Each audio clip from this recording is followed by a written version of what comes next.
Muy buenas tardes con los presentes, señor fiscal, señores abogados de la defensa.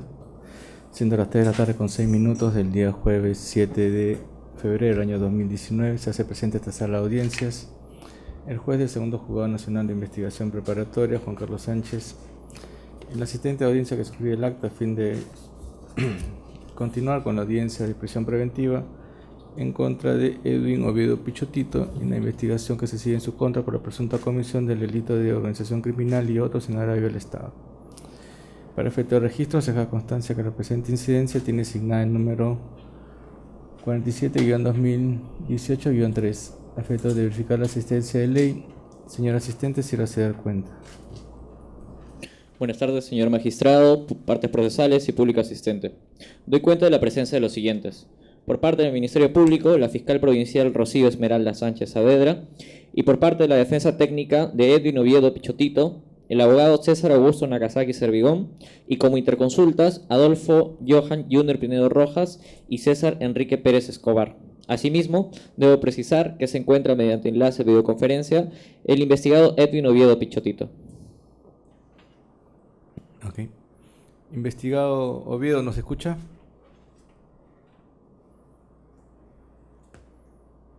Investigado Oviedo, ¿nos escucha?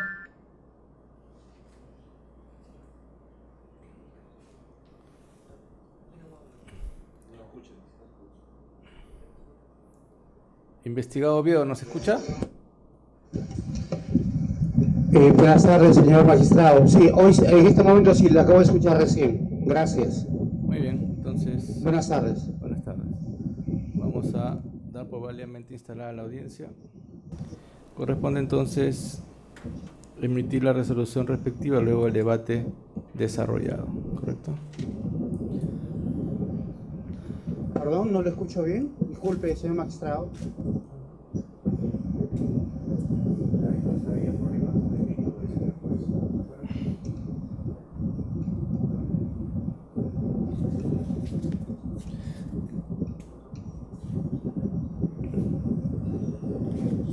Buenas tardes, señor Oviedo, ¿nos escucha ahora perfectamente?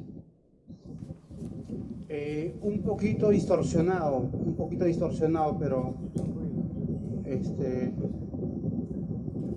pero está bien, está bien. Señor Oviedo, ¿tiene algún ventilador o aire acondicionado cerca de usted? Sí.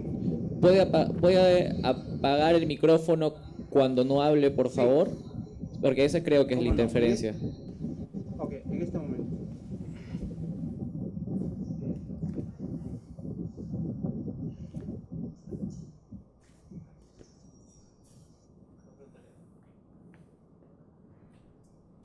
Doctor, ya estoy. Señor Oviedo, escucha, ¿ahora nos escucha perfectamente? Sí, un poco mejor. Sí, doctor, gracias. Muy bien. Vamos a pasar a... Perdón, señor magistrado, disculpe, no lo escucho. A ver, ¿no se escucha nada o se escucha distorsionado?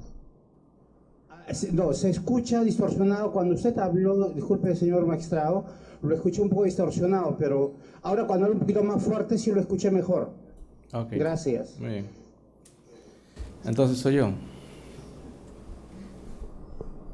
Muy bien. Vamos a tratar de hablar un poco más fuerte entonces. Bueno, vamos a resolver conforme a lo debatido. Resolución número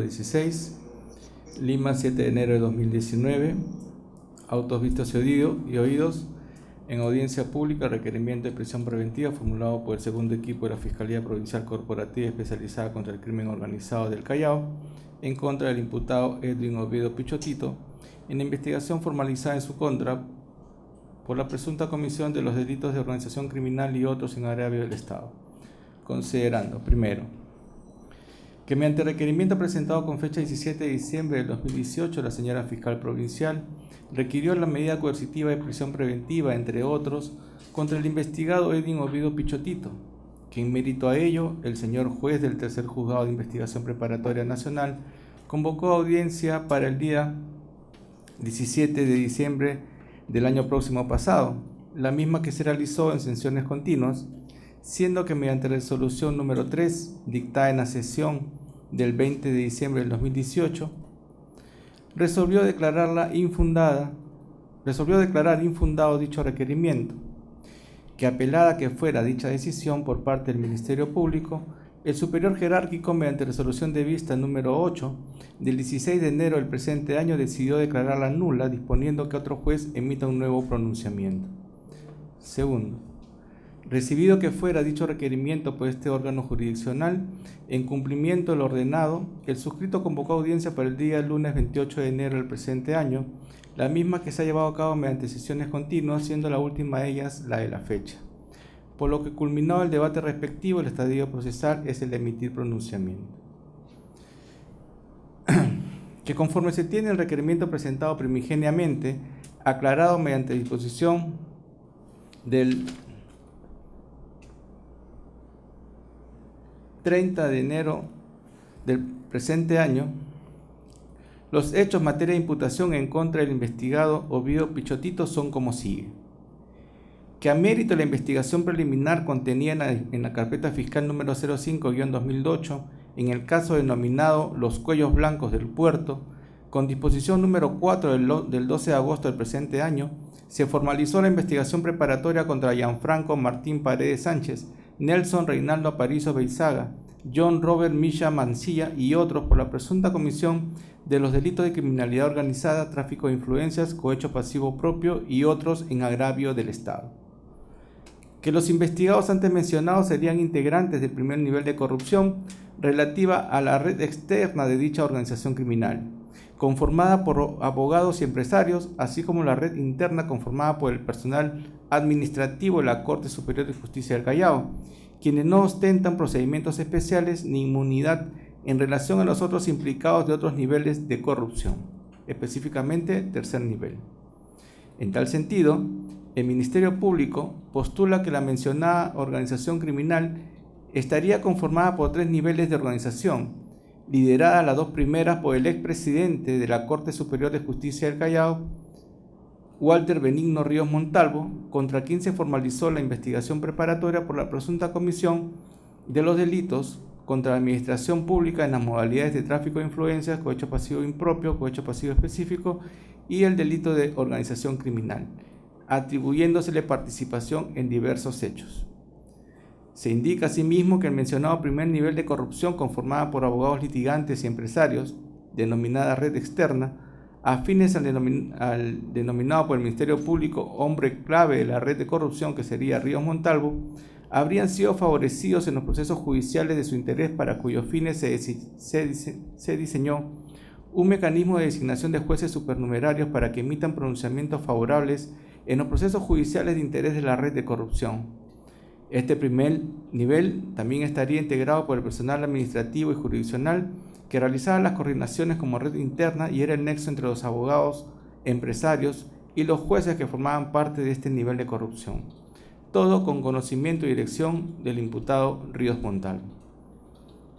La red externa del primer nivel de corrupción estaría integrada por los abogados Jacinto César Salinas Bedón, Víctor Maximiliano León Montenegro, Marcelino Meneses Guaira, Juan Antonio Egués Beltrán, Fernando Alejandro Seminario Arteta y los empresarios Mario Américo Mendoza Díaz, Edwin Antonio Camayo Valverde y el operador político José Luis Cabaza Roncaya.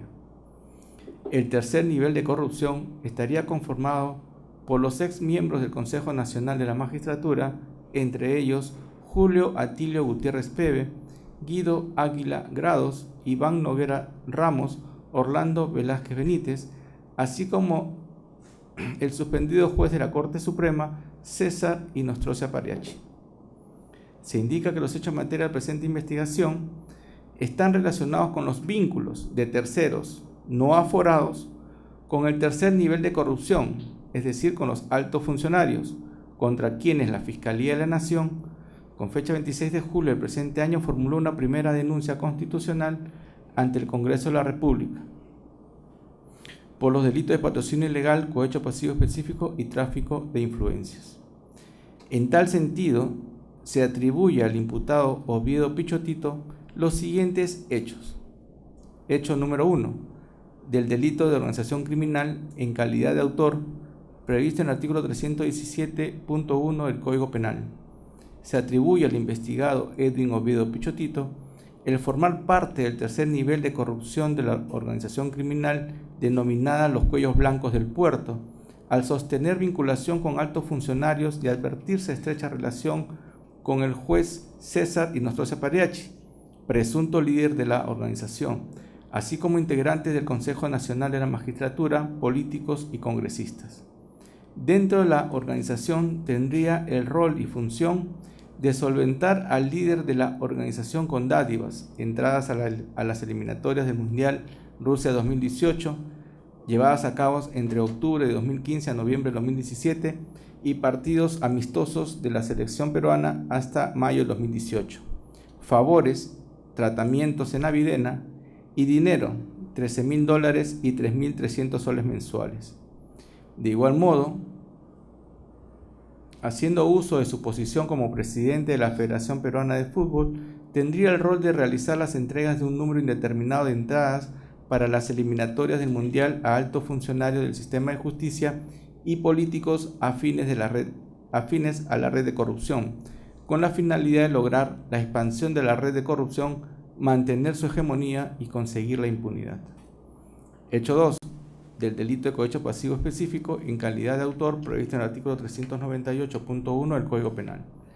Se atribuye a Edwin Oviedo Pichotito el haber ofrecido a César José Inostroza Pagliacci, juez supremo integrante de la Sala Penal Permanente de la Corte Suprema, la entrega de entradas para los partidos de eliminatoria del Mundial con la finalidad de obtener favores judiciales, es decir, a cambio de ser favorecido con la resolución de la casación número 326-2016 de fecha 23 de noviembre del 2016, emitida por la Sala Penal Permanente de la Corte Suprema, donde el mencionado juez conformaba colegiado, siendo que la Sala resolvió a su favor, declarando fundada la solicitud de tutela de derechos interpuesta por el investigado Oviedo Pichotito. Nula la resolución del 29 de octubre del 2015 que revocó la resolución del 13 de octubre del 2015 y reformándola la declaró infundada, disponiendo la Corte Suprema confirmar la resolución del 13 de octubre del 2015 que ordenaba al fiscal de Chiclayo que en el plazo de 5 días cumpla con subsanar la investigación, en buena cuenta que cumpla con detallar los cargos formulados contra el investigado Oviedo Pichotito. Hecho 3. Del delito de cohecho activo genérico en calidad de autor, artículo 397 del Código Penal. Se atribuye a Edwin Oviedo Pichotito que habría hecho entrega al César José Inostroza Pagliacci, juez de la Corte Suprema, sumas de dinero mensual por 3.300 soles, con la finalidad que éste, en violación de sus funciones, le preste asesoría y seguimiento respecto a la tramitación del proceso judicial expediente 2925-2015 Lambayeque ante el octavo Juzgado de Investigación Preparatoria de Chiclayo, caso denominado Los Guachiturros de Tumán. Específicamente, en la demanda de amparo y medida cautelar, surgiendo ese compromiso luego que la Sala Penal de Apelaciones de Lambayeque declarara el 26 de marzo del 2018 la inejecutabilidad de la casación 326-2016 con la que inicialmente habría sido favorecido. Consultas y pagos que se habrían efectuado en el interior del domicilio de Antonio Camayo Valverde. Y por último, el hecho 4, delito de tráfico de influencias en calidad de instigador, artículo 400 del Código Penal, y alternativamente cohecho activo genérico en calidad de autor, artículo 397.1 del Código Penal.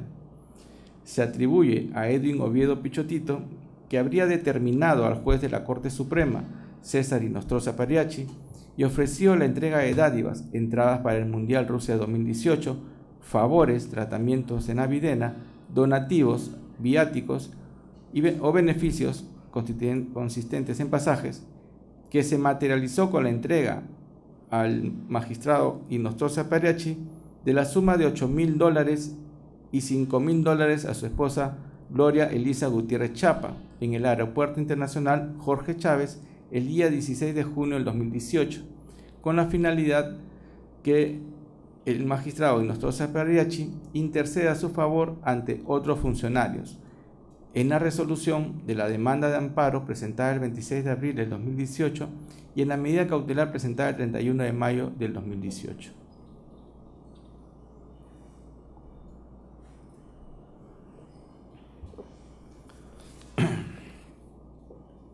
Cuarto, la señora fiscal, al amparo del artículo 268 y 269 del Código Procesal Penal, concordante con la doctrina legal vinculante establecida en la casación número 626-2013, la sentencia plenaria casatoria número 1-2017, así como lo dispuesto en la resolución administrativa número 325-2011, requiere que se imponga la medida de prisión preventiva en contra del investigado Edwin Oviedo Pichotito por el plazo de 36 meses al encontrarse vinculado a los hechos delictivos antes mencionados. Sostiene la representante del Ministerio Público que cuenta, por cada uno de los hechos atribuidos al investigado, con elementos de convicción que a su entender pueden ser reputados como graves y fundados. Quinto, así se tiene que en relación al primer hecho cuenta con declaraciones de colaboradores eficaces que darían cuenta de la supuesta entrega de beneficios, dinero y ventajas por parte del investigado Oviedo Pichotito al ex juez de la Corte Suprema César Inostroza Pariachi, que las versiones de los colaboradores eficaces, entre ellos los signados con el número 108-2018, 409-2018 y 1912-2018, se habrían visto corroboradas con los diversos registros de comunicaciones telefónicas efectuadas en mérito de una resolución judicial a las conversaciones que sostuvieron en su momento el investigado Oviedo Pichotito, Antonio Camayo y César Inostroza Pariachi. Además de ello, cuenta con declaraciones de testigos, así como actos de corroboración realizados en los procedimientos especiales de colaboración eficaz y notas periodísticas que dan cuenta de hechos relacionados al objeto de la investigación. En suma, considera la señora fiscal que con respecto a los roles que le correspondía ejercer al investigado Oviedo Pichotito en la organización criminal Los Cuellos Blancos del Puerto, se encuentran acreditados en un grado de sospecha grave que permitiría dar por cumplido el primer presupuesto de la medida coercitiva requerida en dicho extremo. Sexto, de igual manera, en relación al segundo hecho imputado referido al delito de cohecho activo específico, considera que las declaraciones de los colaboradores eficaces 108-2018 y 409-2018, así como los actos de corroboración efectuados en dichos procedimientos especiales, los registros de comunicaciones que invocan en relación a este hecho y demás resoluciones judiciales relacionadas al caso denominado Los Guachiturros de Tumán, le permitirían sostener que en este extremo también se encuentra acreditado este primer presupuesto de fundados y graves elementos de convicción. En cuanto al tercer hecho, igualmente, este se encontraría sustentado en la declaración del colaborador eficaz 108-2018, 409-2018 y 1912-2008, en diversos registros de comunicaciones y en actos de corroboración relacionados al trámite del proceso constitucional de amparo y su medida cautelar en el caso denominado Los Guachiturros de Tumán. Y por último, en relación al cuarto hecho, de igual manera se advierte que este se encontraría sustentado en la declaración del colaborador eficaz 108-2018, 409-2018, 1912-2018, en sendos registros de comunicaciones, actos de corroboración, resoluciones judiciales, declaración de testigos y otros documentos que permitirían sostener que nos encontraríamos ante una sospecha grave de la comisión del delito imputado. Séptimo, en cuanto a la prognosis de pena, señala la representante del Ministerio Público que de acuerdo a los presupuestos establecidos en el artículo 268 del Código Procesal Penal, en el caso planteado de la prognosis de la pena, esta supera la prevista en la norma, esto es 4 años de pena privativa de libertad, por lo que este presupuesto ha sido superado con la imputación de organización criminal. Sin embargo, también concurren otros delitos que serían los delitos específicos en concurso real de delitos, que sumando sería un aproximado de 25 años de pena privativa de libertad en caso que se llegue a condenar al imputado Oviedo Pichotito. Octavo, en relación al peligro procesal, la señora fiscal lo sustenta tanto en el peligro de fuga como en el peligro de obstaculización. En cuanto al peligro de fuga, invoca como factores a tener en cuenta los previstos en el artículo 269 del Código Procesal Penal, tales como el arraigo del imputado, la gravedad de la pena, la magnitud del daño causado y la ausencia de una actitud voluntaria para repararlo, el comportamiento procesal, así como la pertenencia a una organización criminal. De otro lado, en cuanto al peligro de obstaculización, invoca los factores del artículo 270 referidos a que podría destruir, modificar, ocultar, suprimir o falsificar elementos de prueba, así como podría inducir a otros a realizar tales comportamientos. Noveno, de igual forma sostiene en cuanto al principio de proporcionalidad que la medida requerida es idónea, necesaria y estrictamente proporcional. Finalmente solicita que se imponga 36 meses de prisión preventiva por tratarse de un caso complejo que requiere un gran número de actos de investigación y que el plazo requerido no solo comprende la culminación de la investigación, sino también la etapa intermedia y la eventual etapa de juzgamiento, culminando con la expedición de la sentencia correspondiente. Décimo, por su parte, el abogado defensor solicita que el requerimiento fiscal sea declarado infundado por no cumplirse con los presupuestos que establece la ley para su otorgamiento. Que los argumentos de la defensa en cuanto a los elementos de convicción se refiere, se encuentran destinados, por un lado, a cuestionar la legalidad de los diversos elementos de convicción aparejados por el Ministerio Público en el presente requerimiento, y por otro lado, a sostener que estos no ostentarían el grado de sospecha grave que se requiere para la imposición de la medida de prisión preventiva.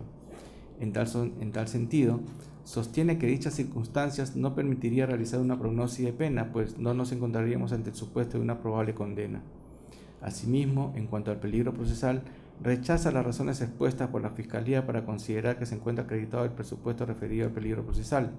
Por tanto, concluye que la medida no resulta proporcional, pues a su entender resultaría idónea la imposición de una medida de comparecencia con restricción.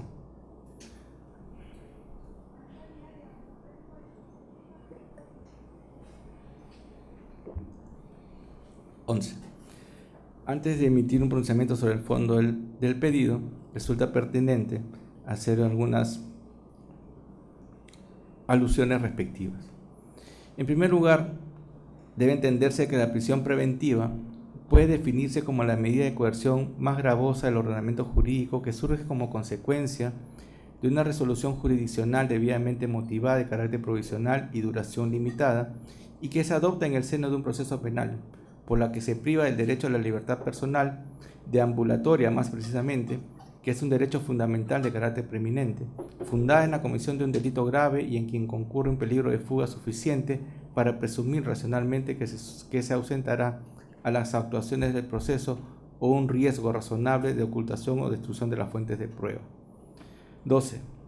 Entre sus notas características más relevantes se encuentra la excepcionalidad y no la obligatoriedad. Lo normal es esperar el juicio en libertad. Que dicha característica ha sido reconocida en la casación número 626-2013, en la que se sostiene que la aplicación de esta medida es excepcional, en atención a la preferencia por la libertad del sistema democrático.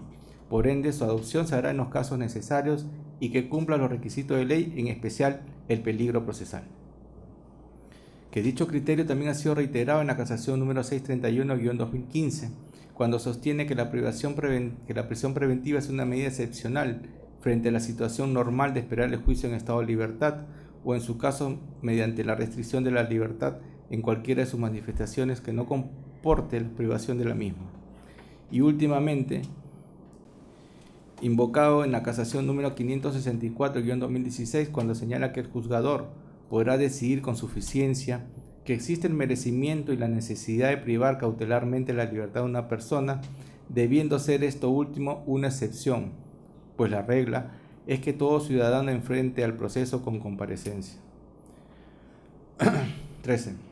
Que el común denominador de las resoluciones invocadas es que han sido emitidas por la máxima instancia judicial y todas ellas constituyen precedentes vinculantes a tener en cuenta. Por tanto, lo que corresponde verificar en el presente caso es si se cumple la regla de la excepcionalidad para la imposición de la medida cautelar requerida por la señora fiscal. 14. En este orden de ideas se tiene que el artículo 253 del Código Procesal Penal, al regular los principios y finalidades de las medidas de coerción, establece que los derechos fundamentales reconocidos por la Constitución y los tratados relativos a derechos humanos ratificados por el Perú solo podrán ser restringidos en el marco del proceso penal si la ley lo permite y con las garantías previstas en ella. Agrega dicho artículo que la restricción del derecho fundamental requiere expresa autorización legal y se impondrá con respeto al principio de proporcionalidad y siempre que en la medida y exigencia necesaria existan suficientes elementos de convicción. 15. En ese sentido, el artículo 268 del Código Procesal Penal establece que el juez, a solicitud del Ministerio Público, podrá dictar mandato de prisión preventiva si, atendiendo a los primeros recaudos, sea posible determinar la concurrencia de los siguientes presupuestos. A. Que existan fundados y graves elementos de convicción para estimar razonablemente la comisión de un delito que vincula al imputado como autor o partícipe del mismo. B. Que la sanción a imponerse sea superior a 4 años de pena privativa de libertad. Y C. Que el imputado, en razón a sus antecedentes y otras circunstancias del caso particular, permita colegir razonablemente que tratará de eludir la acción de la justicia, peligro de fuga, u obstaculizar la averiguación de la verdad, peligro de obstaculización.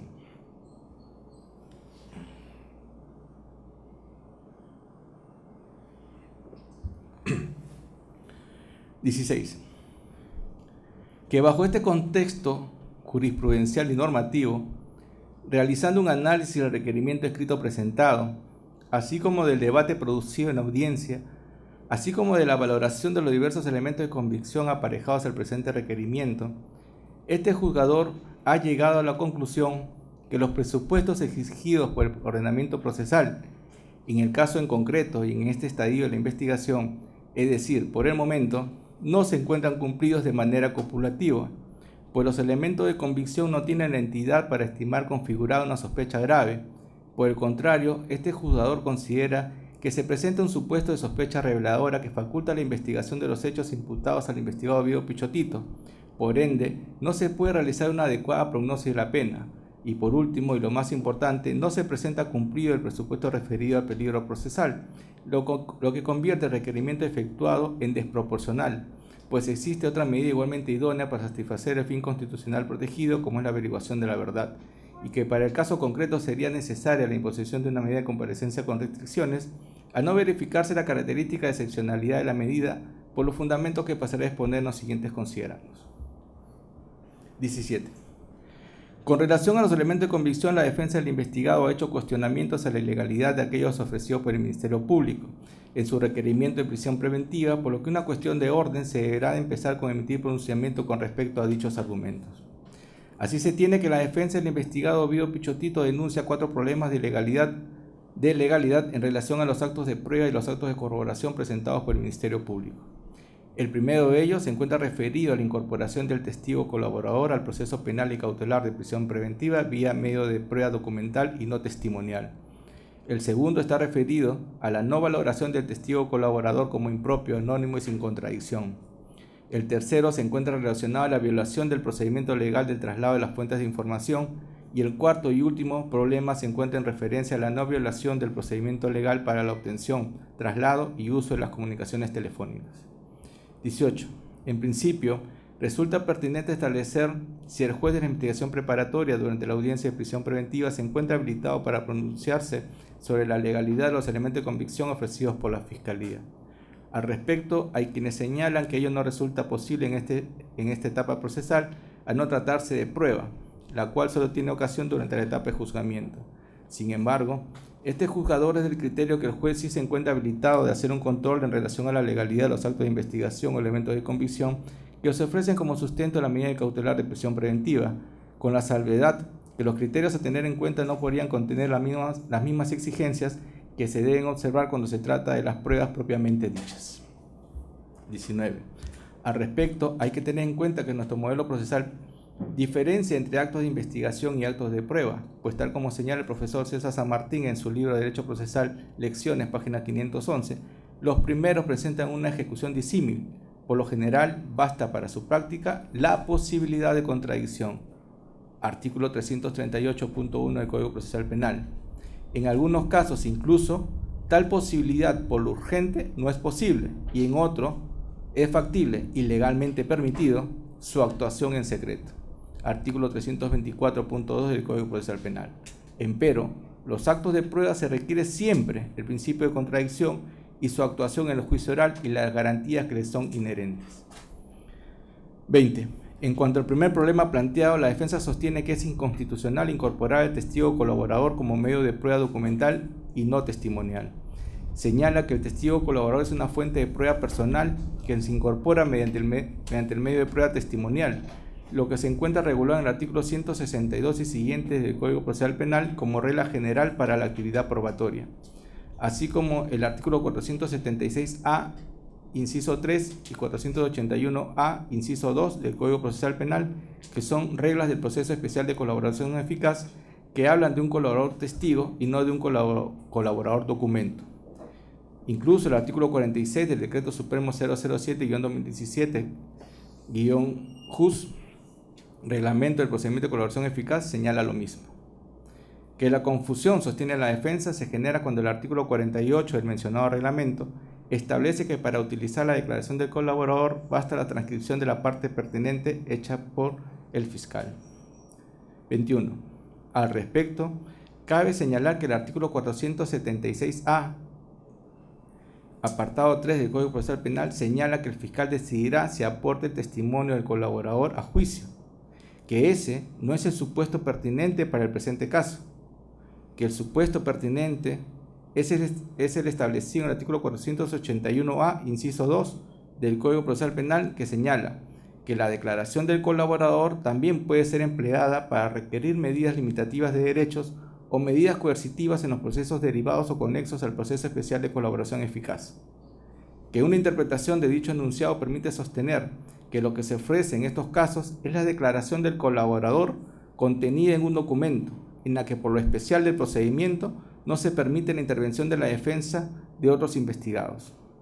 Que ello no puede ser considerado inconstitucional porque responde a la propia naturaleza de un acto de investigación que está destinado a averiguar algo que se desconoce, es decir, son diligencias que arrojan resultados no ciertos, solo probables y permiten fundar resoluciones interlocutorias. En este punto, no se debe confundir el ofrecimiento que se puede hacer de testimonio de un colaborador para el juicio con la declaración del colaborador para solicitar medidas coercitivas.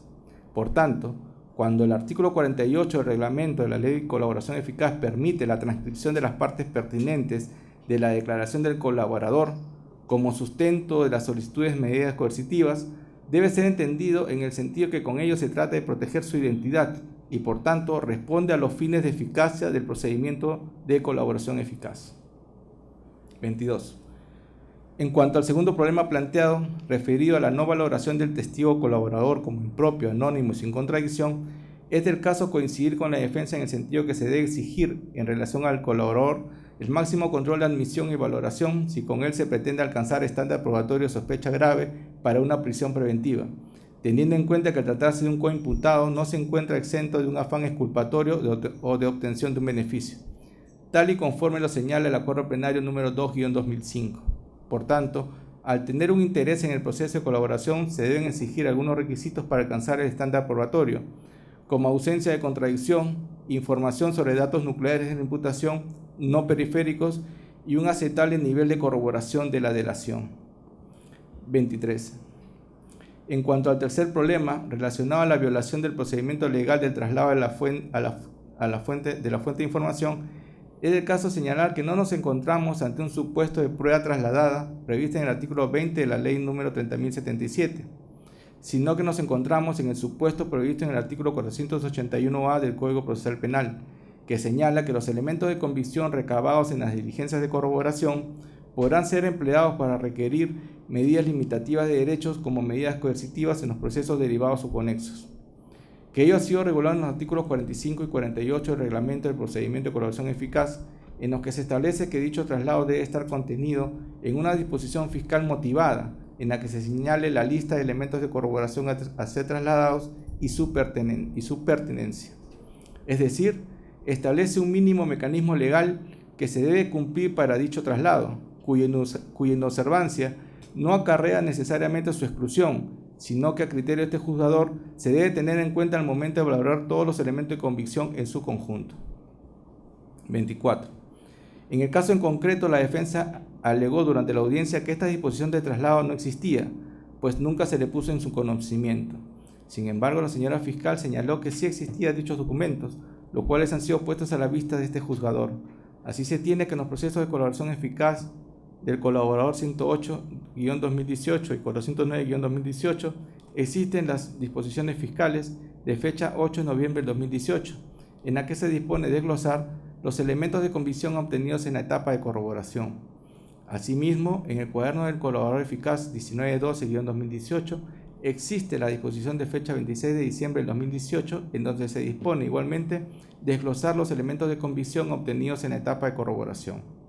Sin embargo, en dichas disposiciones fiscales no se aprecia la lista de elementos de corroboración a ser trasladados ni la pertinencia que estos pudieran tener con el proceso conexo. En buena cuenta, no se habría cumplido con lo establecido por el propio reglamento para su traslado. 25. En relación al traslado de actos de investigación o elementos de convicción de una investigación fiscal a otra, no existe norma alguna que regule dicho proceder. Sin embargo, se debe asegurar que dichas actuaciones sean puestas en conocimiento de la parte investigada mínimamente para que ejerza su derecho de defensa, pues en esos casos no se trataría de actos de corroboración en los que no está permitida su participación, pero al tratarse de actos dentro de una investigación penal, se debe asegurar la posibilidad de contradicción. 26. En cuanto al cuarto problema planteado referido a la obtención, traslado y uso de las comunicaciones telefónicas, el problema radica en determinar si resulta posible la utilización de las transcripciones de las comunicaciones telefónicas interceptadas legalmente, a pesar de no haberse concluido con su ejecución ni haberse garantizado el derecho de reexamen de los afectados. Al respecto, la señora fiscal ha aceptado en esta audiencia que aún no se ha culminado de escuchar todas las conversaciones interceptadas y que por ello aún no se ha notificado a las partes para que ejerzan su derecho de reexamen y que ello es debido a la cantidad de comunicaciones interceptadas. Que si bien la defensa pretende cuestionar la formalidad que se debe seguir para la incorporación de dichas grabaciones a la investigación, es del caso señalar que aquellas han sido obtenidas en mérito de una resolución judicial y que por lo tanto gozan de legitimidad y que la utilización que se hace resulta válida a fin de sustentar la medida de coerción requerida, sin perjuicio de que las partes puedan ejercer su derecho de defensa al interior del proceso penal conforme corresponda. En buena cuenta, no nos encontramos ante comunicaciones telefónicas grabadas sin autorización judicial, por el contrario han sido debidamente autorizadas por un órgano jurisdiccional competente, presumiéndose por tanto su legalidad hasta que alguna resolución judicial pueda decidir lo contrario. 27. Que los problemas planteados por la defensa referidos a la utilización de las declaraciones, documentos y demás elementos de convicción que se obtienen en el curso de los procesos por colaboración eficaz se relacionan con el estándar de sospecha grave. No son ajenos al debate doctrinario y a la jurisprudencia. Al entender del profesor San Martín Castro de la perspectiva de la licitud y de su utilización, se presenta básicamente con las exigencias de contradicción en la actuación del acto de aportación de hechos de naturaleza personal.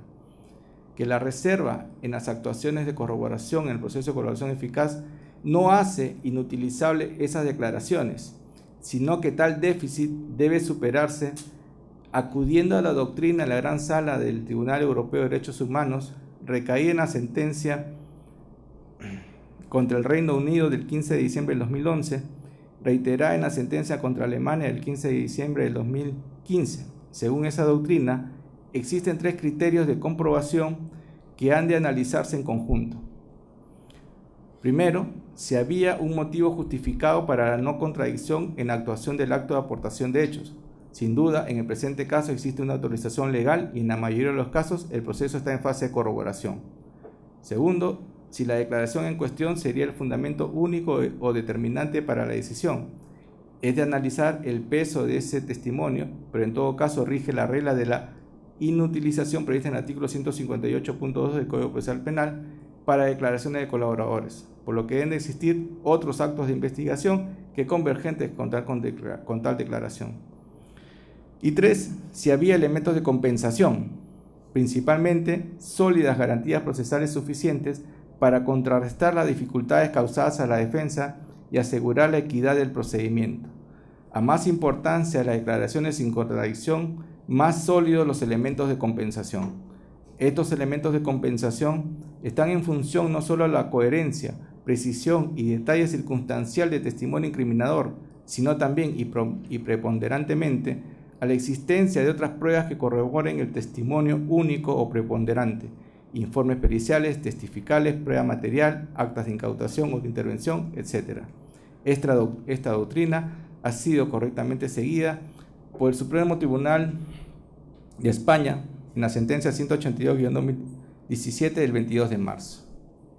Por tanto, lo antes dicho permite tener en cuenta algunos criterios para valorar de manera adecuada dichos elementos de convicción a fin de determinar si nos encontramos o no ante una sospecha grave, tal como se exige para la imposición de la prisión preventiva. 28.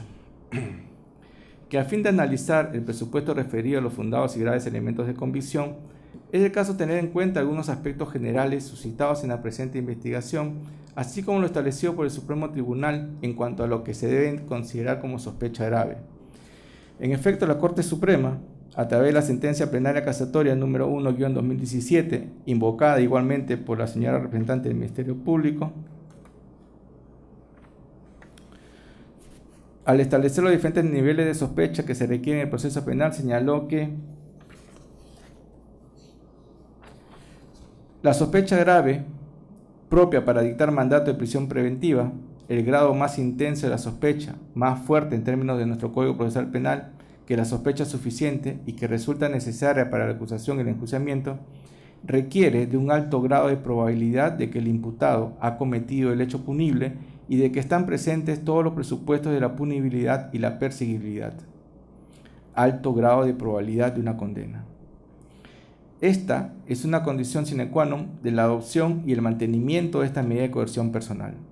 El elemento de convicción ha de ser corroborado por otros elementos de convicción o cuando por sí mismo es portador de una alta fiabilidad de sus resultados y además ha de tener un alto poder incriminatorio, esto es, vincular al imputado con el hecho punible.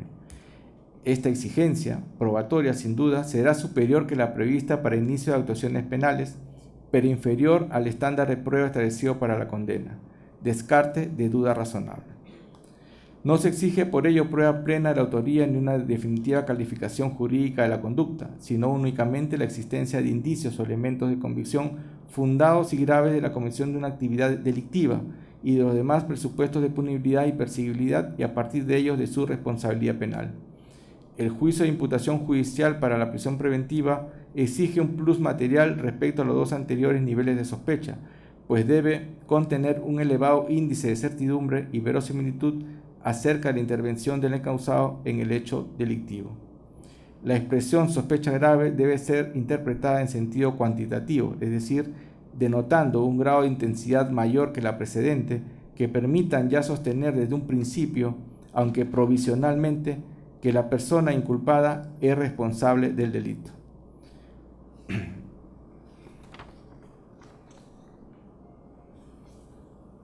29.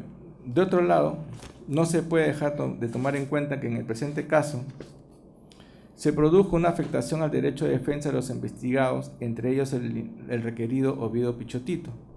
Así se tiene que una tutela de derechos solicitada por la defensa del investigado Isla Montaño, el juez de primera instancia a cargo del Tercer Juzgado Nacional de Investigación Preparatoria en esta misma investigación, resolvió declararla fundada y el superior jerárquico, mediante resolución número 2 del 28 de enero último, confirmó la apelada, estableciendo en su fundamento jurídico número 12 lo siguiente. Presentados así los hechos, es indudable que al haberse declarado en secreto toda la investigación efectuada en contra de un detenido, se ha vulnerado lo dispuesto en los incisos 14 y 15 del artículo 139 de la Constitución, que dispone que son principios y derechos de la función jurisdiccional, el principio de no ser privado del derecho de defensa en ningún estado del proceso y que toda persona será informada inmediatamente y por escrito de las causas o las razones de su detención. Incluso, la restricción a los derechos constitucionales es más evidente cuando la encargada de la investigación fiscal se habría negado a proporcionar al detenido copia de la disposición fiscal de incorporación del imputado a la investigación preliminar, alegando que ya había tenido acceso a la resolución judicial que decretó su detención preliminar judicial. Incluso, es más cuestionable la actuación de la fiscal del caso, el hecho de que luego de haber sido intervenido el imputado por la PNP, dispuso el secreto de actuaciones fiscales o documentos que precisamente habían fundamentado la resolución judicial que decretó la detención preliminar del investigado Isla Montaño. Es decir, decretó el secreto de actuaciones fiscales que ya habían sido descubiertas y utilizadas ante la autoridad jurisdiccional para lograr la detención preliminar del imputado. Estas actuaciones fiscales no pueden aceptarse en la investigación del delito, mucho más si se trata de presuntas organizaciones criminales, pues tales afectaciones a derechos constitucionales pueden generar daños irreparables al éxito de las investigaciones de delitos graves de no aplicarse los correctivos correspondientes. 30. Es decir, a los investigados no se les permitió tener acceso a las actuaciones procesales a pesar de haber sido privados de su libertad mediante auto de detención preliminar, siendo que en ese contexto debieron afrontar este requerimiento de prisión preventiva, el mismo que en una oportunidad fue declarado infundado, el cual al ser apelado fue declarado nulo, habilitando este nuevo pronunciamiento. 31. Que en tal orden de ideas también es de tener en cuenta que la mayor parte de los elementos de convicción que sustentan hoy el requerimiento de prisión preventiva y que fueron incorporados a la investigación preliminar, no se actuaron en este proceso, sino que fueron trasladados de otros procesos conexos, en donde la defensa del requerido no solo no intervino, sino que dicha investigación fue declarada en secreto, tal como ya se dejó anotado en la resolución de la tutela reseñada, encontrándose serias limitaciones a su derecho de defensa. 32. Otra cuestión a tener en cuenta es que la señora fiscal aceptó en esta audiencia que a pesar de tratarse de prueba por indicios, no ha cumplido con presentarla conforme a lo establecido por el precedente vinculante emitido por la Corte Suprema y exigió su cumplimiento por la casación 626-2015, cuando establece que, fundamento 28, sobre los actos de investigación se debe realizar un análisis de suficiencia similar al que se hace en la etapa intermedia del nuevo proceso penal. Se deben evaluar individualmente y en su conjunto, extrayendo su fiabilidad y aporte, a efectos de concluir si es que la probabilidad sobre el hecho es positiva. En caso que el fiscal se base en prueba indiciaria, deben cumplirse los criterios contenidos en la ejecutoria vinculante recaída en el recurso de nulidad número 1912-2009-Piura, del 6 de septiembre del 2005. Por tanto, ello introduce una circunstancia que dificulta la realización de una correcta y adecuada determinación de si nos encontramos ante un supuesto de sospecha grave. 33. Ahora bien, en relación al hecho número 1 referido al delito de organización criminal, la señora fiscal en su requerimiento complementario y aclaratorio presentó un nuevo listado de los elementos de convicción que sustentaban su pretensión en este extremo, habiendo presentado una totalidad de 100 elementos de convicción, a diferencia de los 42 que presentó en su requerimiento primigenio.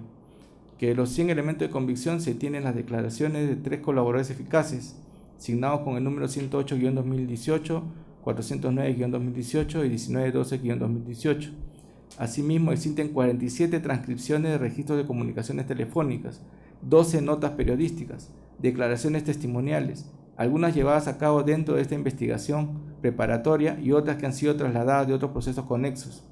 Asimismo, se tienen otros documentos entre resoluciones judiciales, disposiciones fiscales, denuncia constitucional, entre otros. En el segundo hecho ha presentado un total de 23 elementos de convicción, en el tercer hecho un total de 33 y en el cuarto hecho un total de 51, siendo la característica común que la mayoría han sido presentados en el primer hecho y algunos de ellos han servido para sustentar a la vez 2 o más de las imputaciones efectuadas al investigado Oviedo Pichotito, tales como las declaraciones de los colaboradores eficaces y las transcripciones telefónicas, y que a pesar que ninguno de ellos acredita de manera directa los elementos centrales de los delitos imputados, no se han señalado las reglas de la lógica máxima de experiencia de la ciencia para llegar a la conclusión de dar por probados los delitos imputados, al encontrarnos ante un supuesto de prueba indirecta tal como lo aceptó la representante del Ministerio Público. 34. En este orden de análisis se debe anotar que las declaraciones del colaborador eficaz presentan contradicciones. Así por ejemplo,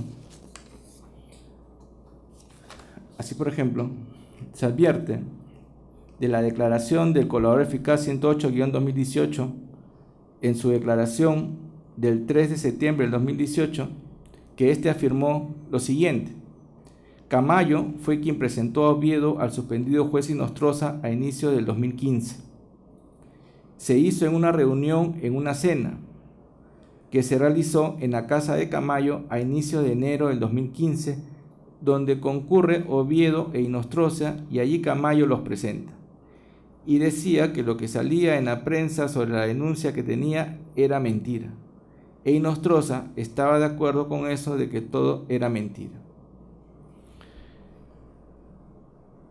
Que la información ahí brindada se contradice en el sentido que en enero del 2015 no existía aún el proceso denominado los guachiturros de Tumán.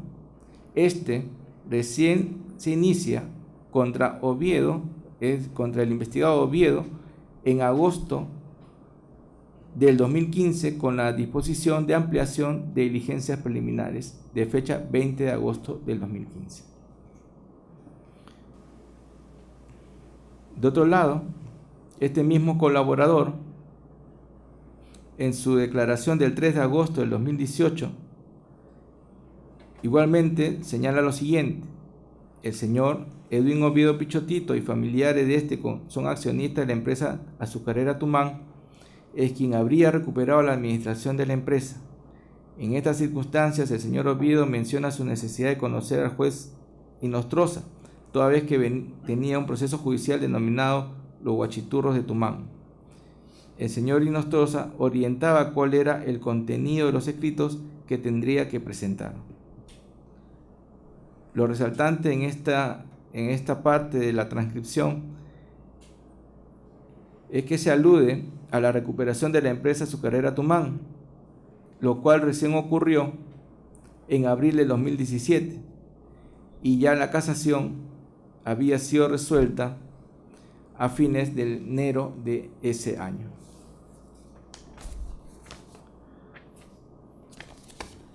De otro lado, se tiene que este mismo colaborador, en su declaración del 3 de agosto, señala lo siguiente: después de un tiempo me enteré que a través del doctor José Carlos Isla Montaño, quien en forma personal me manifestó que se encontraba alegre toda vez que la casación había salido favorable a Oviedo.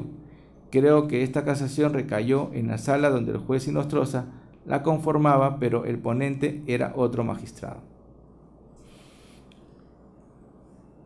Posteriormente, este mismo colaborador, en su declaración del 3 de septiembre, aclara dicha afirmación y señala que referí como hecho casación. Quiero aclarar que por error dije casación, cuando debí decir que ese apoyo fue para favorecer a Oviedo por el impedimento de salida que una fiscalía le estaba solicitando.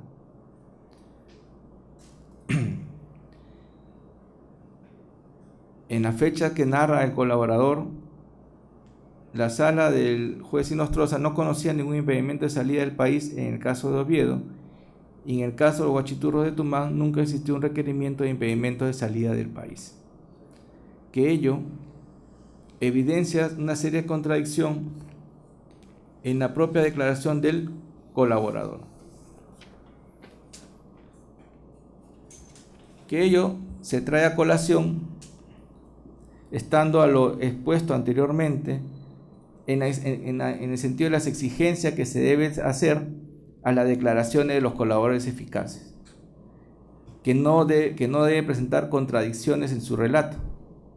Y en este caso, las contradicciones del testimonio de este colaborador presentan serias contradicciones.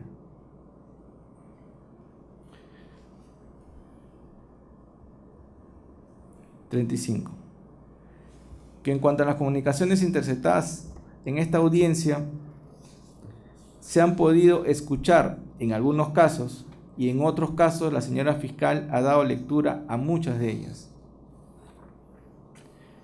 En total, son más de 40 grabaciones que forman parte de este requerimiento de prisión preventiva. Daremos cuenta de las más importantes haciendo un breve resumen de su contenido. Así tenemos el registro de comunicación número 1, el registro de comunicación número 2 y el registro de comunicación número 3 del 19 de abril del 2018, que registra la comunicación de Camayo Valverde del número 999659632 con el suspendido juez supremo Inostroza Pariachi con número 9529-67103. Son los números los cuales se ha obtenido el registro de comunicación, donde el primero de los nombrados le manifiesta que tiene un papel para que lo lea, respondiendo el suspendido juez supremo que enviaría a su chofer para recoger dicho documento. acordando finalmente ambos que Camayo Valverde sería quien se lo entregaría personalmente en su domicilio conforme el detalle de esa conversación. El registro de comunicación número 1 del 30 de diciembre del 2017 entre Camayo Valverde e Inostroza Pareachi, el mismo que acredita que Inostroza Pareachi informa a Camayo Valverde que está yendo en taxi para poder hacer un brindis y solicita que le mande la dirección por mensaje. La comunicación de ese mismo día, minutos después, entre Inostroza Pareachi y Oviedo Pichotito, del que se desprende que Inostroza Pareachi informa que ya ha llegado y el interlocutor le informa que está en camino. El registro número 1 de la misma fecha, 30 de diciembre, entre Inostroza Pareachi y su cónyuge Gutiérrez Chapa, del que se desprende que Inostroza informa que se encuentra reunido con Toñito y Edwin y que los está dirigiendo para ir a Rusia. La comunicación número 6 del 8 de marzo del 2018 entre Camayo Valverde e Inostroza Pareachi. En esta comunicación registra la solicitud de Inostroza Pareachi a Camayo Valverde, en la que se denota la urgencia del primero por contactarse con el amigo llamado El Gordito, que según el Ministerio Público se trataría del investigado Oviedo Pichotito, para tratar un asunto pendiente, por lo que consulta si el referido investigado estará presente en la celebración que se realizaría por motivo del nombramiento del elegido como presidente del CNM, Orlando Velázquez Benítez. La reunión se realizó en el inmueble ubicado en Avenida La Laguna Grande, número 804 La Planicie, Distrito de La Molina, de propiedad de Wilber Armando Gutiérrez Rodas, lo cual ha sido corroborado con el acta de verificación y corroboración de información del 9 de noviembre del 2018, correspondiente al postulante colaborador eficaz número 108-2018 y las fotografías a que dieron lugar. El registro de comunicación número 7 del 8 de marzo del 2018, igualmente entre Camayo Valverde e Inostroza Pareachi, el mismo que registra la consulta que realiza Inostroza Pareachi a Camayo Valverde respecto a la reunión pendiente con el llamado El Gordito, siendo que Camayo Valverde, presuntamente en presencia del interesado, le confirma la reunión a las 19:30 horas. El registro de comunicación número 94 y el registro de comunicación número 96 del 20 de marzo del 2018, diferenciados por escasos minutos, entre Camayo Valverde e Inostroza Pareachi, el mismo que registra la conversación entre ambos, donde Inostroza Pareachi señala la necesidad de tener una reunión urgente. El segundo registra la confirmación de la reunión en su domicilio que realiza Camayo Valverde. El registro de comunicación número 16, el registro de comunicación número 17, el registro de comunicación número 18, el registro de comunicación número 19, todas del 15 de abril del 2018, entre Camayo Valverde e Inostroza Pareachi.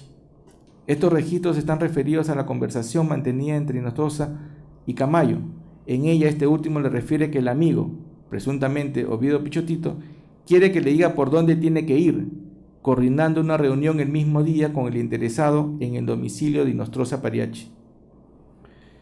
El registro de comunicación número 5, el registro de comunicación número 6, ambos del 29 de abril del 2018, igualmente entre Camayo Valverde y Inostroza Pareachi, a fin de saber si era posible visitarlo ese mismo día en su domicilio acompañado del hombre, presuntamente Oviedo Pichotito, en esa reunión que se habría materializado según consta del segundo registro.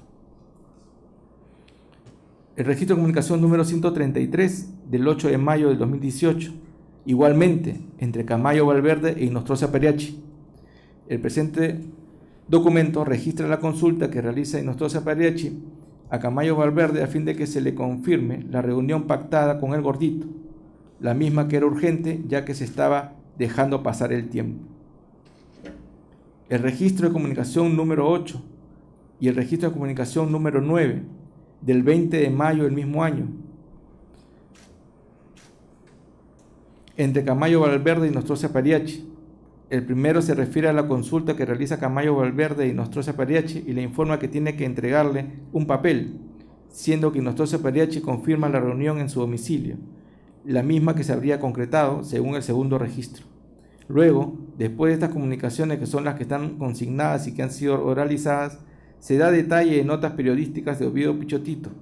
Responde al pedido de 26 años de cárcel por parte de la Fiscalía de abril del año 2018.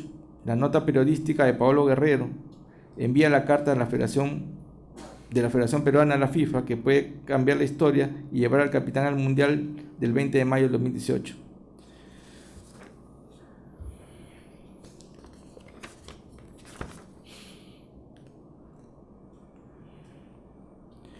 El registro de comunicación número 11 del 8 de marzo del 2018 entre Inostroza Pariachi y su cónyuge Gutiérrez Chapa, el mismo que acredita que el suspendido juez indica a su cónyuge que vaya a la casa de Camayo Valverde y le diga que ella también quiere ir.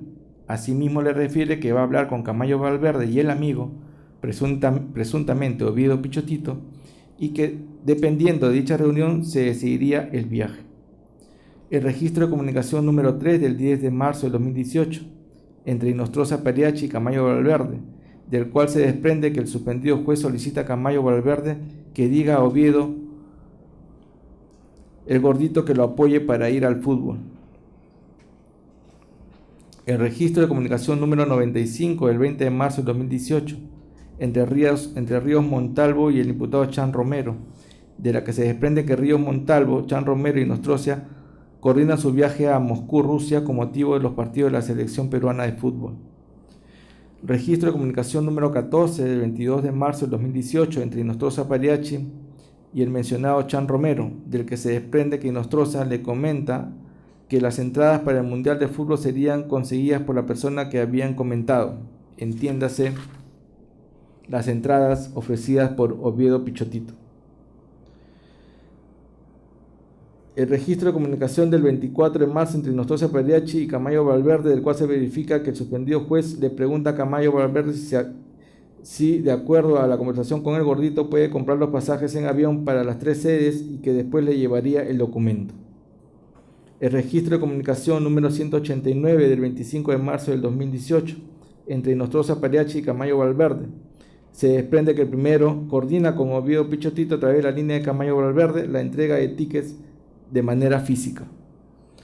El registro de comunicación número 22 del 5 de abril de 2018 entre Inostroza Pariachi y Camayo Valverde, del que se desprende que Inostroza Pariachi pregunta por el paradero de Edwincito y le comenta que hasta el momento no le da su pasaporte, su pasaje ni nada.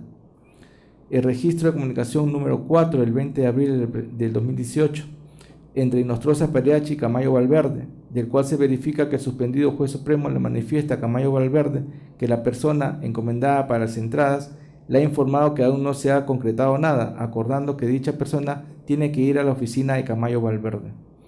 Los registros de comunicación 102 y 103 del 7 de mayo del 2018 entre Inostroza Pariachi y Camayo Valverde, se desprende que Inostroza Pariachi le manifiesta a Camayo Valverde que su amigo Chan Romero, quien adquirió las entradas para el Mundial de Rusia por encargo de este, conforme aparece en el documento Venta de Entradas TAG, no lo ubica y pide que le conteste la llamada. En una segunda conversación, ambos hablan de la posibilidad de comprar un pasaje para su cónyuge y para un partido, nada más, y acuerdan reunirse en la casa de Camayo Valverde. El registro de comunicación número 7 del 28 de mayo del 2018 entre Inostroza Pariachi y Camayo Valverde, donde se verifica que Camayo Valverde le informa a Inostroza Pariachi que recogiera las entradas y las llevaría a su oficina, donde Inostroza le dice que necesita las entradas para entregarles a sus colegas, vecinos. La comunicación número 12 del 29 de mayo del 2018 entre Inostroza Pariachi y Camayo Valverde. Se desprende que Camayo Valverde informa a Inostroza Pariachi que no entregue entradas a Ríos Montalvo, ya que a este se le habían entregado 3, a lo que Inostroza Pariachi señala que su lista está conformada solo por supremos, a quienes le va a dar las entradas. El registro de comunicación número 30 del 2 de junio del 2018 entre Inostroza Pariachi y Manuel, del cual se desprende que Inostroza Pariachi, a través de la línea del nombrado como Manuel, habla con Camayo Valverde y le pregunta por la ubicación del gordito, y le solicita que gestione una reunión para ver el tema de los fondos, y Camayo Valverde señala que hablaría con él. El registro de comunicación número 1 del 24 de enero del 2018 entre Inostroza Pariachi y Ovidio Pichotito. Se desprende que el primero pregunta si en la sede, entiéndase Videna, hay médicos traumatólogos para la terapia, a lo que su interlocutor responde de manera afirmativa y le expresa que ya le dijo a Antonio, es decir, Camayo Valverde, para que vaya y que debía de coordinar con él la hora que podía ir. El registro de comunicación número 1 del 25 de enero del 2018 entre Inostroza Pariachi y Camayo Valverde. Se aprecia que Inostroza Pariachi le pide a Camayo Valverde para que por su intermedio le pida al llamado gordito de la orden para chequearlo. Camayo Valverde le manifestó que éste se encontraba a cargo de ese asunto y que lo acompañaría para que lo atienda. La comunicación número 6 del 13 del 26 de enero del 2018 entre Inostroza Pariachi y Camayo Valverde se desprende que el juez supremo le informa a su interlocutor que está yendo a la Videna y solicita que llame a Vilca para que le abran la puerta, a lo que Camayo Valverde le señala que se encontrarían ahí. La comunicación número 2 del 26 de enero del 2018 entre Inostroza y Edwin Oviedo, del cual se desprende que el primero señala que ha regresado, pregunta por una persona y que se encuentra dentro en el centro médico, a lo que Edwin responde que va a llamar a la persona. La comunicación número 8 del 27 de enero del 2018 entre Inostroza y Camayo, se desprende que el juez supremo habla de su lesión y las atenciones recibidas, manifestando que ya está caminando normal y que el lunes iría un ratito a la Videna. Asimismo le refirió que el conocido como Vilca le dijo que se ponga hielo. Agrega que le han dicho que hielo, corriente y rayos láser sería lo único que podría recibir por su lesión. Informa que vino a verlo el argentino y que la lesión es tensión. La comunicación número 8 del 19 de mayo del 2018 entre Inostroza Pariachi y Camayo Valverde, de lo cual se desprende que Camayo Valverde pregunta si fue con el doctor Plácido, a lo que Inostroza Pariachi le solicita su número telefónico, precisando a Camayo que lo llame el domingo debido a que necesitaba entregarle un papel. La comunicación número 2 del 27 de marzo del 2018 entre Inostroza Pariachi y Camayo Valverde, del cual se desprende que Camayo Valverde señala que es la era de los cholos y que mañana Edwin iba a salir en el programa de Milagros Leiva, por lo que necesita que haga un speech que haga quedar bien a los cholos, ya que Edwin quiere hablar, pero no sabe qué decir, a lo que Inostroza Pariachi le señala que puede destacar el trabajo que realiza, mencionando personajes destacables que están triunfando en la empresa, la banca, el comercio, el legislativo, el ejecutivo, y ahí sí lo nombraría a él para pasar piola. Señalar que su éxito como empresario lo ha trasladado al fútbol peruano y agrega que le pregunte a Mila qué es lo que realmente se debería hacer.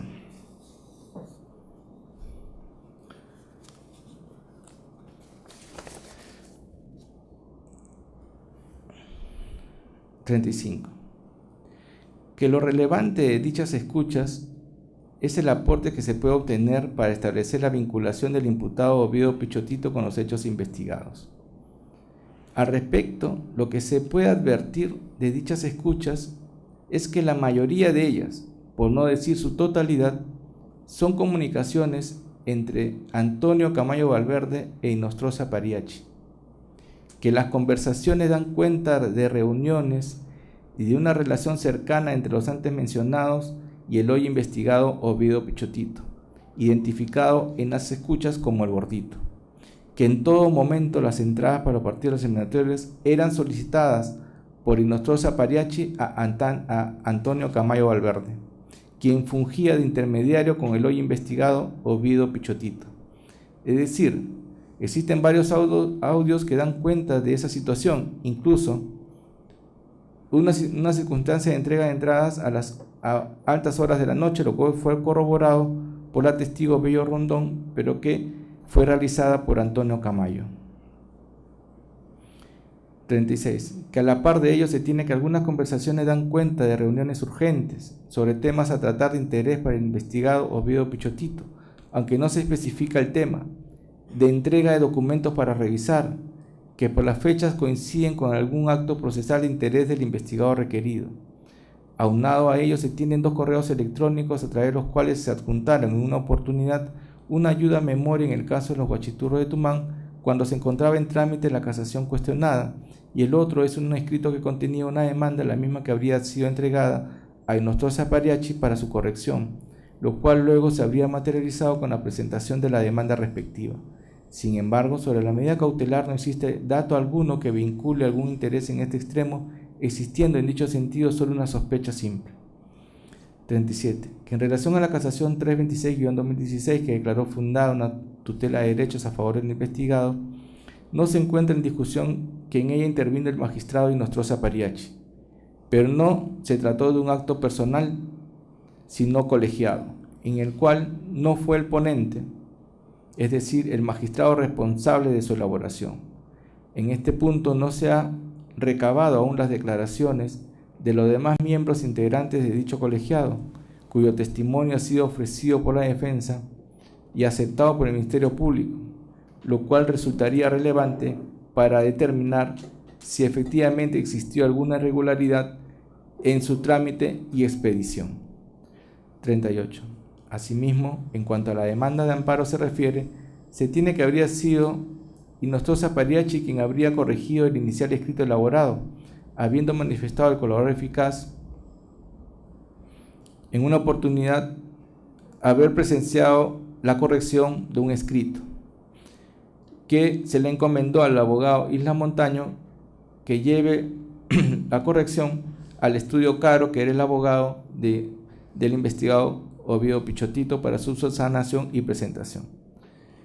Sin embargo, ha quedado demostrado en audiencia que el referido estudio no intervino en dicho proceso constitucional, sino que ello fue elaborado por otros abogados especialistas en derecho constitucional, cuyas declaraciones han sido ofrecidas por la defensa y programadas por el Ministerio Público.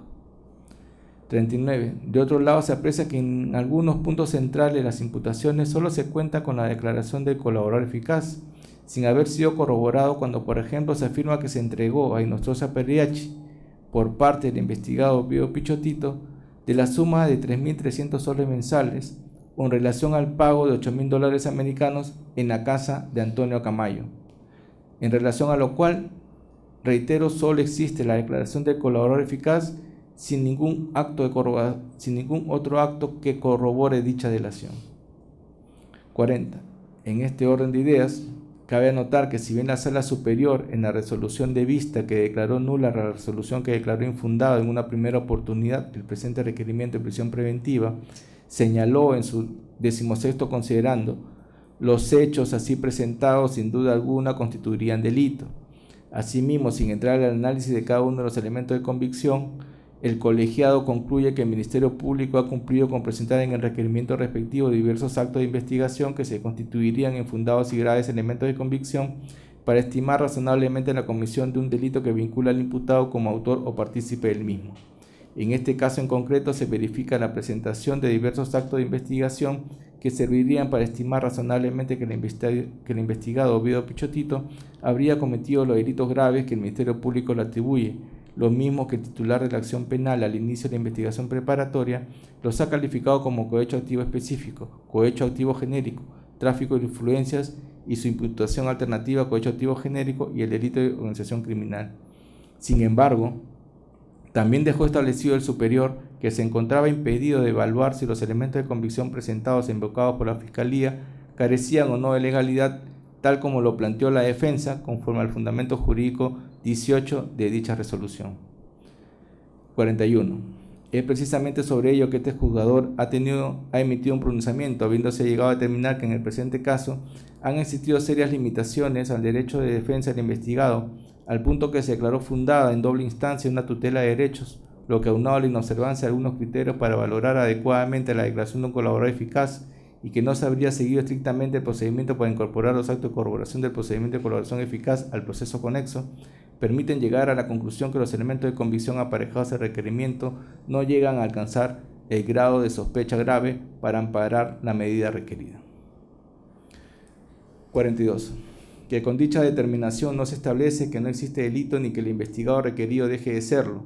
Lo que se concluye es que los elementos de convicción aparejados hasta el momento justifican el inicio de una investigación y así debe ser, al existir una sospecha reveladora, pero de ninguna manera la privación de libertad del investigado Oviedo Pichotito, cuya vinculación a la organización criminal Los Cuellos Blancos del Puerto debe ser profundamente investigada y en su momento, de ser el caso, drásticamente sancionada.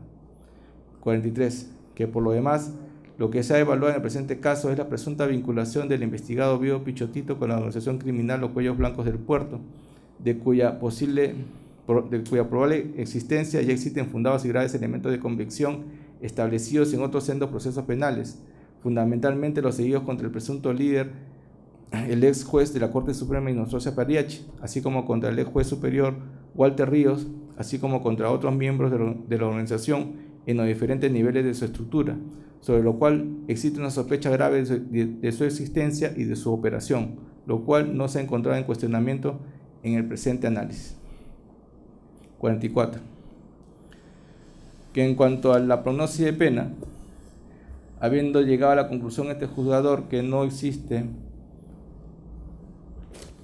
elementos fundados y graves, por el contrario, que simplemente existen elementos que dan cuenta de una sospecha reveladora, no podría hacerse el pronóstico de pena en el presente caso debido a la imposibilidad de poder evaluar una probable condena. En tal sentido, este presupuesto tampoco se encontraría cumplido.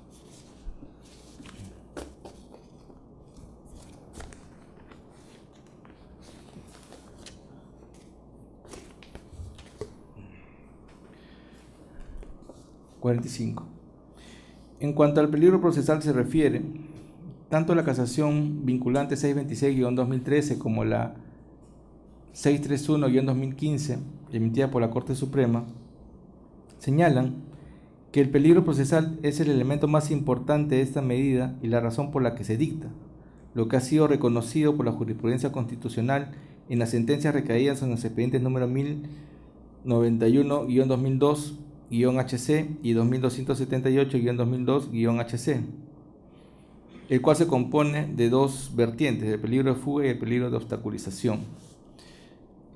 A dichas sentencias del Tribunal Constitucional habría que agregar la emitida últimamente en el caso del expresidente Ollanta Humala.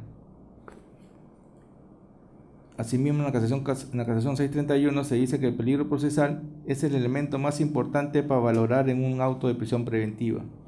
Este tiene un carácter subjetivo, pero objetivado legalmente a través de diversos criterios de carácter meramente numerativos y por ende reconoce un margen de discrecionalidad en los jueces. La ley, como se sabe, establece la presencia de dos peligrosismos: fuga, que es el paradigma de periculum libertatis, y obstaculización. En cuanto al peligro de fuga, la señora fiscal lo ha sustentado en los diversos factores establecidos en el artículo 269 del Código Procesal Penal. En cuanto al arraigo, se ha llegado a afirmar en esta audiencia, así también se advierte de su requerimiento primigenio, que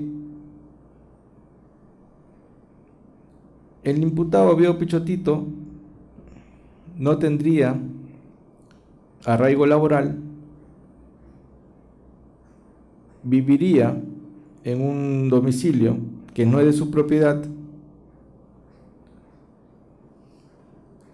y que ante la RENIEC figura una dirección distinta al lugar donde se realizó el allanamiento. También sostiene la señora fiscal que al momento de realizarse la diligencia de allanamiento se encontraron 4 tarjetas bancarias que, a su entender, evidencian solvencia económica y que puede utilizar para facilitar su no permanencia en el país y por ende su sustracción al proceso.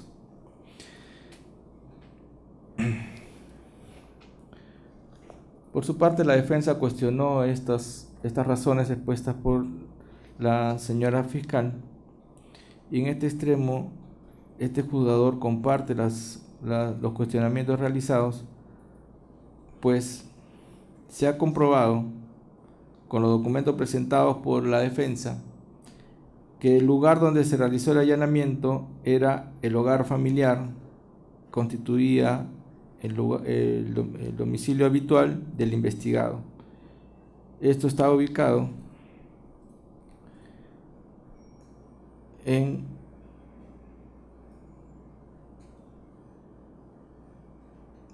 el distrito de San Borja,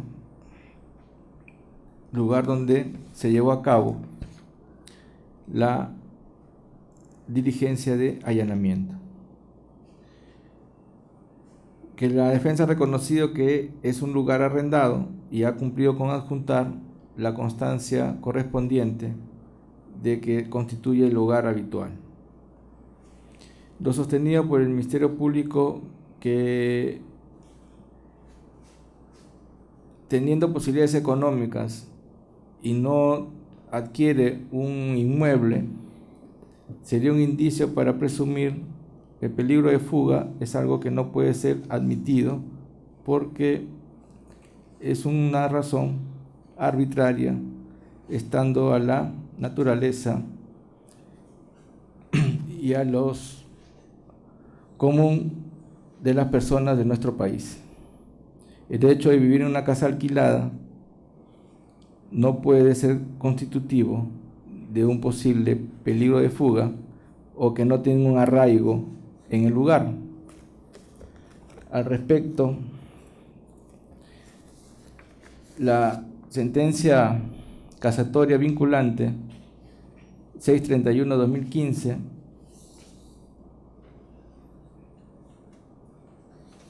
sostiene que el arraigo debe ser entendido como el establecimiento de una persona en un lugar por su vinculación con otras personas o cosas. El arraigo tiene 3 dimensiones: la posesión, el arraigo familiar y el arraigo laboral. Las 3 dimensiones han sido debidamente sustentadas por la defensa en esta audiencia. En ese lugar donde fue el allanamiento, era el hogar familiar del imputado. El hecho de que haya sido privado de su libertad y se encuentre suspendido en sus labores como presidente de la Federación Peruana de Fútbol no es una cuestión o un acto propio que se le puede reputar al imputado. Es precisamente a raíz del mismo proceso que ha incurrido en dicha situación. No obstante ello, la defensa ha cumplido con presentar que sigue siendo miembro del directorio de una empresa y que por tal motivo recibe una remuneración. Entonces, lo sostenido por el Ministerio Público en este extremo no resulta de recibo. La gravedad de la pena, estando a que este juzgador considera que no existen fundados y graves elementos de convicción, también decae, por cuanto no se tiene certeza de que pueda imponérsele una pena grave en este estadio procesal. En cuanto al comportamiento procesal, en este caso en concreto, no hay antecedentes de obstrucción de la actividad probatoria o algún acto que pueda presumirse que el investigado pueda rehuir la acción de la justicia. Es más, ha sido reiterativa la defensa en el sentido que desde un inicio se han querido apersonar el proceso y que sin tener conocimiento del mismo de los actos de investigación realizados, su patrocinado fue detenido de manera preliminar. Que si bien afronta un proceso por graves hechos en la ciudad de Chiclayo, como miembro y líder de una organización criminal denominada los Huachiturros de Tumán. Su comportamiento, conforme lo ha establecido la propia defensa y no ha sido contradicho por el Ministerio Público, es que en todo momento ha participado de las diligencias y no se ha sustraído, a pesar de que existe ya una acusación en su contra en 2 procesos por 25 años de pena privativa de libertad. En ese sentido, teniendo en cuenta también que es un agente primario que no tiene una condena y que a pesar del cargo que ocupaba y que siempre ha viajado, lo que demuestra es que siempre ha regresado a nuestro país y su arraigo se encuentra en nuestro territorio, estando a que su familia y sus empresas se encuentran aquí, no existiendo motivo para presumir que pueda rehuir la acción de la justicia. En cuanto a la obstaculización y los actos reseñados por el Ministerio Público, dan cuenta de la actuación del abogado del investigado Oviedo Pichotito. Pero lo que no se advierte es de qué manera esta conducta realizada por su abogado puede ser atribuida o trasladada al investigado Oviedo Pichotito, toda vez que estas conductas que se detallan en las actas que consigna la señora fiscal se realizaron cuando el investigado se encontraba detenido.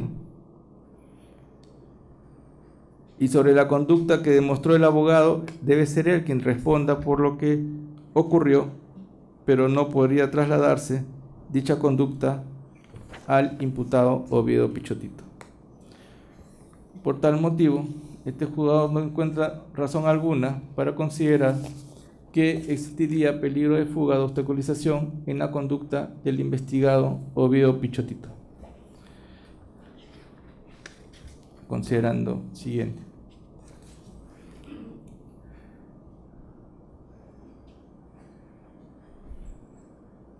En este orden de ideas, habiéndose establecido que no existe elemento de convicción en grado de sospecha grave y que tampoco concurre factores a tener en cuenta para determinar un probable peligro procesal por parte del imputado, resulta que la medida solicitada es desproporcional, resultando únicamente necesario, a fin de asegurar la presencia del imputado a la resulta del proceso, la imposición de la medida de comparecencia con restricciones.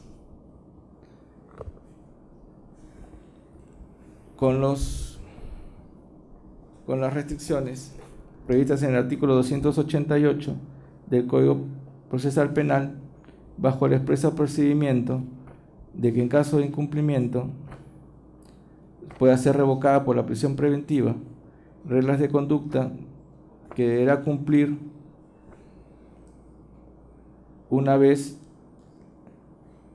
que se ha puesto en libertad en el proceso por el cual se encuentra privado, se encuentra detenido.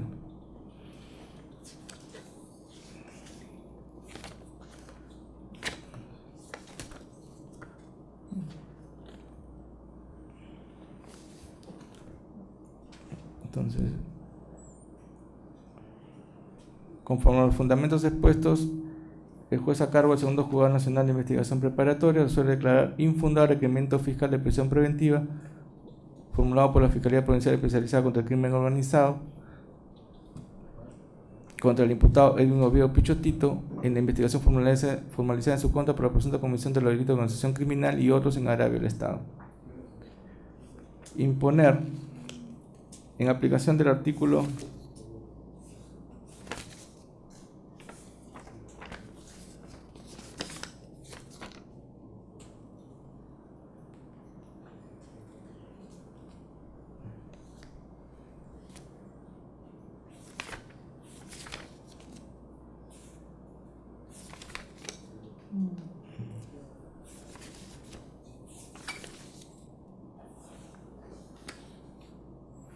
En aplicación del artículo 271, apartado 4 del Código Procesal Penal, impóngase la medida de comparecencia con las siguientes restricciones previstas en el artículo 288 del Código Procesal Penal.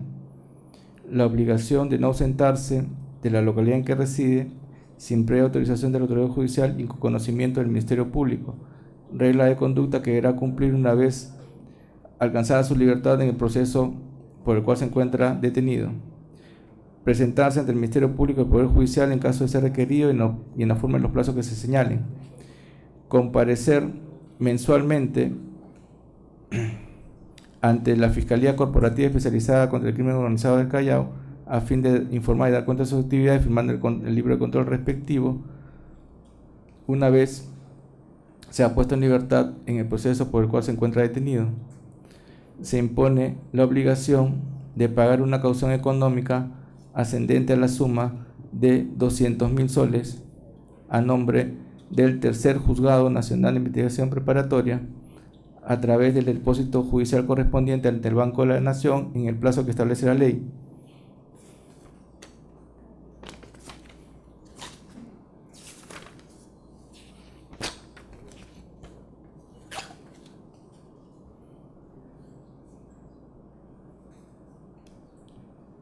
La prohibición de comunicarse con sus coimputados o testigos o demás funcionarios,